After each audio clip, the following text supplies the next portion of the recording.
Well, we've talked about late payment before, and that, of course, is an issue for small businesses, especially when contracting to larger businesses. But there is a sub-issue that has bubbled to the surface recently, and the government, to give them their credit, have acted to do something about it, where larger contracting businesses have historically, on occasion, prohibited what's called the assignment of invoices from their subcontractors to themselves. Now, what does that mean in English? It simply means that often a smaller supplier, a smaller contractor, will need to finance their own cash flow by raising money against the invoices that they've issued to a larger business, which is fine and a fairly normal way of going about doing things. Small businesses often do need to support their cash flow during the lifetime of a contract.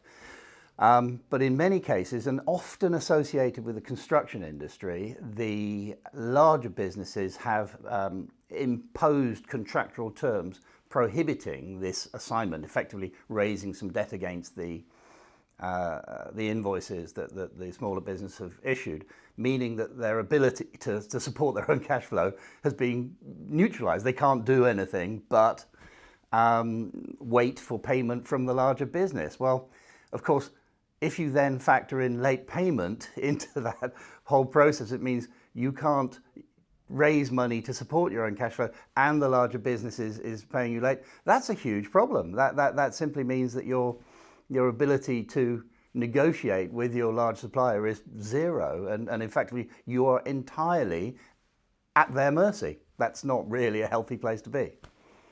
Undoubtedly, this new regulation will have a significant impact for that population of SME businesses that enter into these types of contracts.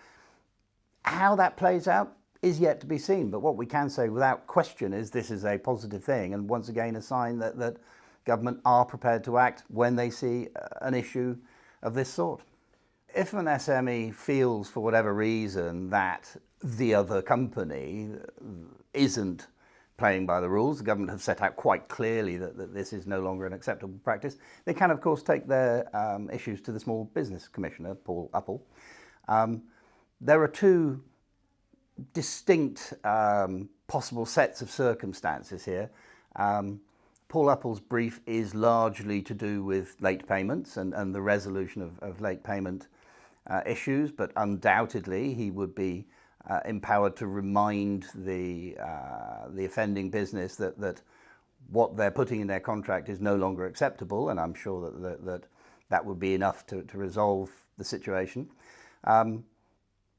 Paul doesn't have any statutory powers to fine or name and shame, so he has to cajole effectively and encourage people to act in a reasonable way, and we have argued before and we will argue again. We feel that whilst the appointment of a Small Business Commissioner is a very positive thing, we feel that he should be given a slightly enhanced armoury and be allowed to name and shame and be allowed to suggest that fines are imposed on businesses that seriously offend on a regular basis.